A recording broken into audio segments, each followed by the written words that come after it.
BJP नेता प्रतुल शाहदेव ने चंपई सोरेन के बहाने जेएमएम पर निशाना साधा।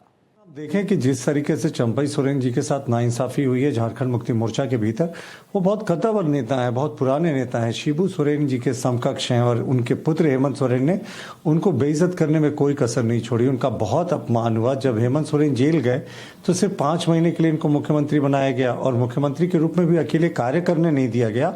जेल जाना पड़ता था चंपई सोरेन जी को, आदेश लेने पड़ते थे हेमंत सोरेन से, फिर राज्य चलता था।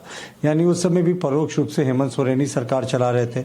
और जब बेल पर हेमंत सोरेन बाहर निकले, दोष मुक्त नहीं हुए, सिर्फ बेल पर निकले, तो उन्होंने चंपई सोरेन जी को बहुत ही अपमानजनक तरीके से सिंहासन से हटा दिया, मुख्यमंत्री पद से हटा दिया। मोहित शुक्ला मेरे सहयोगी जुड़े हुए हैं। मोहित, जब दिल्ली पहुंचे सवाल किया गया तो कहा उन्होंने मैं जहां हूं वहीं हूं, लेकिन दिल्ली पहुंचने के चंद घंटों के अंदर ही खुलकर बगावत का ऐलान, अपमान तिरस्कार किए जाने का गंभीर आरोप। मतलब अब बीजेपी में शामिल होने की औपचारिकता भर है।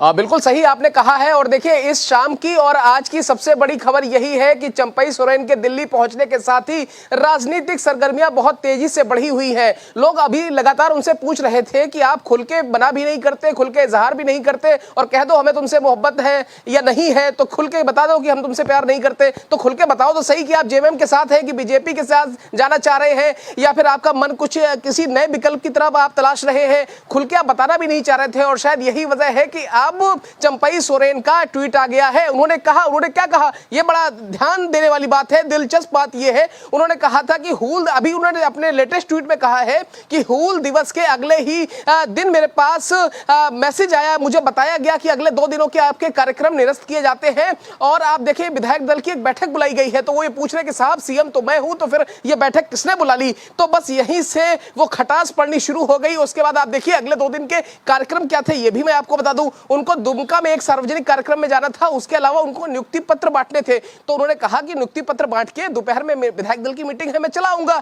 लेकिन उनको बोला गया कि आप किसी भी कार्यक्रम में नहीं जा सकते और विधायक दल की मीटिंग बुलाई गई है और आपके सारे कार्यक्रम निरस्त किए जाते हैं। यहीं से चंपई सोरेन ने राग पकड़ लिया। उनको ये बात इतनी तिरस्कार के तौर पर चुभ गई, उन्होंने कहा कि भाई सीएम मैं हूं, तो ये फिर मेरे कार्यक्रम निरस्त करने वाला कौन है। और यही सब कुछ उन्होंने अपने लेटेस्ट ट्वीट में बयां किया है। जिसके बाद अब आप देखिए राजनीतिक सरगर्मियां बढ़ी हुई हैं। आप लगातार अब हम देख रहे हैं कि बीजेपी के नेताओं को भी एक एक करके आप सुन रहे हैं। और इससे पहले ठीक मैंने अभी झारखंड के जो प्रदेश अध्यक्ष हैं, नए नए अध्यक्ष बने हैं, उनसे भी मैंने बात की। वो भी ये कह रहे हैं कि ठीक है साहब, उनका आंतरिक मामला है और देखिए निशाना वो भी कहीं ना कहीं परोक्ष रूप से साध ही रहे हैं। तो अब इतना है कि चंपई सोरेन का अगला लेटेस्ट कदम क्या होता है, ये अब से 1-2 दिन में साफ हो जाएगा। और ये लेकिन बड़ा सवाल है कि कहीं ये जीतन राम मांझी वाली परिपाटी ना लिख दे, क्योंकि पार्टी में परिपाटी तक पहुंचने का जो सिलसिला है उसमें बहुत कुछ बदल जाता है। मोहित, लेकिन एक सवाल है कि अभी 3 उन्होंने कहा कि मेरे पास विकल्प बचते हैं, या तो मैं राजनीति से संन्यास ले लूं, या अपनी पार्टी का गठन कर लूं, या कोई नया साथी मिल जाए। क्या अभी भी विकल्प की तलाश में है? बीजेपी से बात बन नहीं पाई है, क्योंकि यहाँ जेएमएम से तो उन्होंने बगावत कर दिया है, यानी ये दरवाजा तो बंद है। अब देखिए, जेएमएम से बगावत के सुर भले ही जारी है, लेकिन इतना जरूर है, हमने पहले भी, इससे थोड़ी देर पहले मैंने यही कहा था चर्चा में कि कभी भी राजनीति में सब कुछ 100% सच नहीं होता है। क्योंकि इसी तरीके की चीजें सचिन पायलट के सुर भी देखने को मिल रहे थे जब उनकी बगावत चल रही थी, अदावत चल रही थी उनकी गहलोत साहब के साथ। उसी तरीके से ठीक पहले हमने देखा कि कुछ साल पहले जितिन प्रसाद के मामले में भी इसी तरीके का देखा गया था, और आरपीएन सिंह के मामले में भी हमने देखा था कि अलग अलग पार्टियों में, अलग अलग चीजों में, अलग अलग तरीके से चीजें बदलती है, राजनीतिक घटनाक्रम बदलता है, सुर बदलते हैं, लय बदलते हैं और ताल बदलती है, और फाइनली जो ताल फिर डिसाइड होती है उसी पर नेता थिरकता है। और क्योंकि वजह यह है कि राजनीति में नेता अपना हमेशा वजूद तलाशता है कि उसका राजनीतिक भविष्य किस तरफ जाता दिख रहा है और किस तरफ उसका राजनीतिक भविष्य सुरक्षित है। अब आप एक बात समझिए, झारखंड में 5 साल से लगातार सरकार है, हालांकि इस बीच में सीएम बदले, क्योंकि जब आपने देखा कि घटनाक्रम तेजी से बदला तो सीएम को जेल जाना पड़ा सोरेन साहब को, उसके बाद चंपई सोरेन को बनाया गया, तो सीएम वहां पर बदले, उन्होंने अपना एक अल्प कार्यकाल भी लिया, लेकिन इसमें इतना जरूर है कि अब ये कहा जा रहा है कि एंटी इनकम्बेंसी पनप रही है। शायद चंपई सोरेन साहब को इस बात का इल्म हो गया है, तो उनको भी अब सेफ साइड और सेफ गोल करना आसान लग रहा है। तो यही वजह है, और हल्का हल्का ये जो परिपाटी है ये जीतन राम मांझी की तरह होती जा रही है। लेकिन लोग यही कह रहे हैं कि कहीं ऐसा ना हो जाए कि जीतन राम मांझी जैसी स्थिति हो जाए। अब देखिए आगे आगे देखते जाइए क्या होता है इसमें। तो जीतन राम मांझी ने तो अपनी पार्टी अलग बनाई, तो क्या ये अपनी अलग पार्टी बनाकर बीजेपी के साथ रहेंगे या बीजेपी में शामिल होंगे? ये क्या इस तरह के कयासों में कुछ स्पष्टता नजर आई है? इस तरह के सवालों में कुछ संकेत जवाब के नजर आ रहे हैं अभी तक, या अभी भी सब कुछ धुंधला है? देखिए जो सूत्र ये बता रहे हैं कि इनकी बंगाल में एक बड़े होटल में शुभेंदु अधिकारी से मुलाकात हुई, और वहां पर बीजेपी के एक राष्ट्रीय महासचिव लेवल के अधिकारी भी बैठे हुए थे। और ये जो त्रिकोणीय जो मुलाकात हुई है इसमें बहुत कुछ चीजों पर चर्चा हुई है। और आप एक बात समझिए कि ये जो इनका इलाका जहां से आते हैं वहां पर बीजेपी के पास एक भी विधायक भी नहीं है, तो कई सारी चीजें हैं जहां पर चीजें बीजेपी भी अंदर खाने कई चीजें तलाश रही है। और आप एक बात समझिए, अगर चंपई सोरेन का उनको साथ मिलता है तो बीजेपी झारखंड के अंदर अपने आप को बहुत मजबूत स्थिति में पाएगी, और यही वजह है कि बीजेपी उनसे अब तालमेल बिठाने की कोशिश कर रही है। अब लोग तो अलग अलग चीजें चला रहे हैं कि चंपई सोरेन दिल्ली के फलना होटल में पहुंच गए, कोई कह रहा है कि वहां मीटिंग चल रही है। जब तक आधिकारिक तौर पर कहीं से कुछ चीजें सामने नहीं आ जाती, जब तक मुलाकात संभव नहीं हो जाती है या कहीं से कोई मैसेज नहीं होता है, तब तक हम तो यही कहेंगे कि थोड़ा सा आप ब्रेक लीजिए, थोड़ा सा देखिए चीजें किस तरीके से जा रही हैं। पर इतना जरूर है कि चंपई सोरेन ने अब ये साफ कर दिया है, क्योंकि इससे थोड़ी देर पहले जो उनका पैतृक गांव है वहां से जेएमएम के झंडे हटा दिए गए थे, उनकी जो गाड़ी है उससे झंडे हटा दिए गए, पूरे गांव से झंडे हटा दिए गए। एक बात तो साफ हो गई कि जेएमएम से नाता टूट गया है, नाता तोड़ लिया उन्होंने। टूट गया, बिल्कुल टूट गया।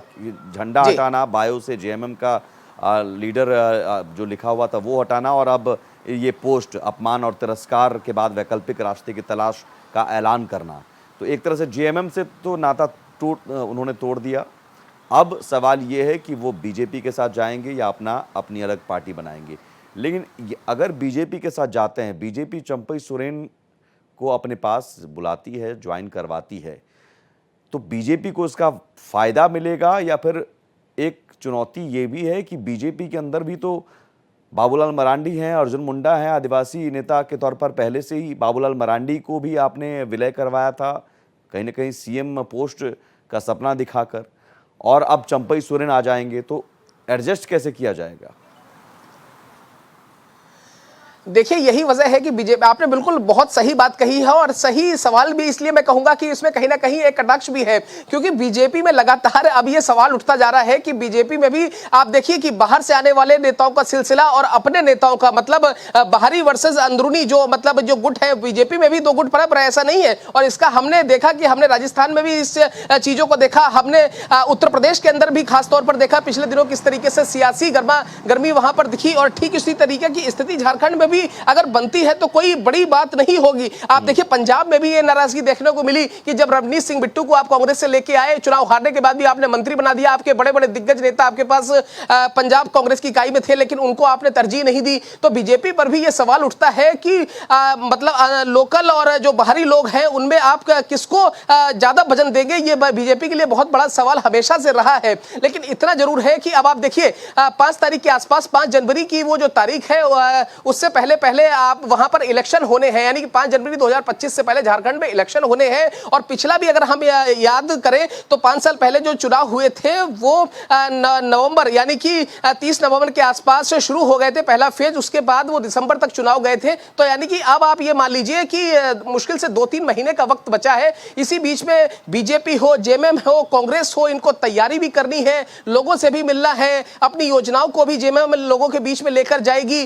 तो कई सारी जिम्मेदारियां भी हैं। तो मुझे जो समझ में आ रहा है वो ये है कि हो सकता है एन केन प्रकार किसी भी तरीके से ये चंपई सोरेन को शामिल करा ले बीजेपी, और फिर हो सकता है कि कोई बड़ी बात नहीं उनको गवर्नर का पद ऑफर कर दे, क्योंकि आप देखिए राजनीति में उनकी उम्र भी लगातार बढ़ रही है। तो हो सकता है उनको आगे गवर्नर का पद ऑफर कर दे, या हो सकता है उनके परिवार से किसी को चुनाव लड़वा दे। तो कुल मिला के इतना है कि जो कलकत्ता में कल मीटिंग हुई है उसमें बहुत कुछ साफ हो गया है, और 1-2 दिनों में अगर बीजेपी के बड़े नेताओं से चंपई सोरेन की मुलाकात होती है तो फिर उनको को सब कुछ बता दिया जाएगा और बताने का काम होगा जेपी नड्डा का, क्योंकि अक्सर जब मैसेज दिया जाता है तो बड़े नेताओं को जेपी नड्डा के साथ मोतीलाल नेहरू आवास, जो उनका आधिकारिक आवास है, वहां पर बुलाया जाता है, उनको सब कुछ बता दिया जाता है कि इस तरीके से इस ये चीजें ये डिसाइड हुई हैं। क्योंकि जीतन राम मांझी के केस में लगातार मैं फॉलो कर रहा था और ये ठीक उसी तरीके से चीजें उसके केस में भी हुई और ये केस भी लगभग अब उसी दिशा में जाता हुआ दिख रहा है। और एक दो दिन का इंतजार कीजिए, मुलाकात होगी तो बहुत कुछ सामने निकल कर आएगा। बिल्कुल। और ये अभी तक जो स्पष्ट हो पाया है कि चंपई सोरेन अब खुलकर बगावत कर चुके हैं और वैकल्पिक रास्ता तलाशने के लिए मजबूर होना पड़ा, ये लिख दिया है। और विकल्प क्या है वो हम चुनाव तक हमारे पास खुले हुए हैं, ये भी उन्होंने लिखा है कि चुनाव तक हमारे लिए सभी विकल्प खुले हुए हैं। लेकिन यहाँ सबसे बड़ी बात, चंपई सोरेन अगर बीजेपी में जाते हैं तो बीजेपी के लिए बड़ी चुनौती।